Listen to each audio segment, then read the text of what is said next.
Philippe Loiseau, vous êtes le consul honoraire du Congo ici à Bordeaux. Tout à fait, depuis 1988. Depuis 1988, ça fait quand même que vous avez de la bouteille dans cette fonction et vous avez vu passer ici des générations de compatriotes. Tout à fait. J'ai vu plein de choses, des événements, j'ai vécu ici, ou à Brazzaville d'ailleurs. Et c'est mon pays de cœur. Voilà, c'est votre pays de cœur. Aujourd'hui, vous avez participé à cette rencontre. Déjà, votre avis en tant qu'officiel, puisque vous étiez là parmi les officiels. Peut-être c'est la première fois. Alors déjà, c'est vrai que Madame Ito est quelqu'un avec qui j'ai travaillé quand elle était à Paris. C'était une dame assez extraordinaire. On a un consul qui est paris dynamique.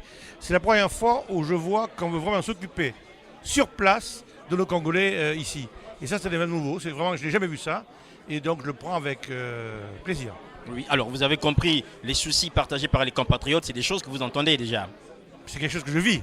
Oui, que vous vivez en même temps. L'important, c'est qu'il y a des choses simples qu'on peut modifier et leur faire plaisir. Il faut que le pays prenne la décision de faire les formalités dans les consulats.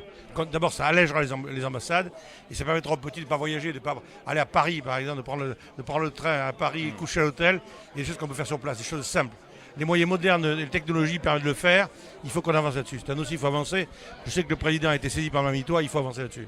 Alors, est-ce que vous pouvez nous présenter rapidement cette communauté congolaise ici à Bordeaux? Elle est constituée de qui, de quoi, comment, que font ces gens qui sont là aujourd'hui? Alors, c'est intéressant, c'est une communauté que je connais bien, vous avez pu le voir quand je leur parle. C'est une communauté qui est intégrée. C'est une communauté sans problème. Le préfet me dit souvent, c'est pas avec les Congolais que nous avons des soucis.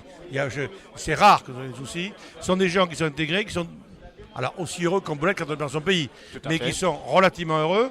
Il y a eu des étudiants, un peu moins.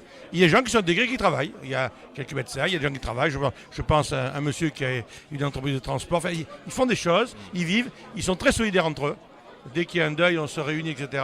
C'est une jolie communauté. En chiffres, ça donne à peu près quoi? Combien d'âmes? Je ne sais pas si c'est que les statistiques ethniques alors on va dire sont 600. interdites. Oui, on va dire 600. Voilà, à peu près 600 Congolais ici. Alors, Voilà. quelles sont les problématiques auxquelles vous êtes confrontés? Vous avez parlé des problèmes administratifs déjà, par rapport aux actes d'état civil. Est-ce qu'il y a d'autres problèmes aujourd'hui qui se posent à vous en tant qu'officiel par rapport à cette communauté? Alors, le premier problème, je vous l'ai dit, c'est le souci des formalités qui ne sont pas faites sur place. Oui. Donc des liens avec l'ambassade, on a toujours le problème de la distance, si vous voulez. Ensuite, ils ont souvent des problèmes de formalité qu'il faut aider. J'entends que le Congolais soit respecté ici. Voilà, c'est un pays de droit et de fait qui existe. Ils doivent être respectés. Donc c'est en permanence d'intervention pour ça, notamment. Et puis les mettre en lien, essayer de voir si on peut faire des projets en commun. Et puis la vie de tous les jours, en fait. Hein. Voilà. Est-ce que pour vous, ce type de rencontre montre aussi ce Congo qui avance, en fait, par rapport à ce que vous avez connu, vous, depuis 1988? Aujourd'hui, venir ici rencontrer les compatriotes, discuter à bâton rompu de tout, sans qu'il y ait du tabou, c'est aussi ce Congo-là, en fait, qui est en train d'émerger. Oui, parce que d'abord, on ne parle pas politique. On ne parle plus politique, donc on avance.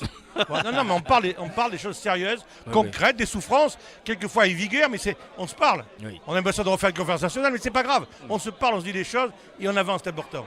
Et les gens sont là, unis, la salle était pleine, il n'y a pas eu de combat. Hein, les soucis sont les mêmes, on voit un pays qui avance. Voilà, un pays qui avance, merci. Quand est-ce qu'on vous reverra? Est-ce qu'on vous reverra à Ouesso déjà? Je viendrai avec plaisir, oui. Le président me fait une mission, je viens. D'accord. Okay. Dites-lui, vous allez le croiser. D'accord. Merci, et merci à vous d'être intéressés à nous. Et Ziana sera bienvenue à Bordeaux tout le temps. Merci.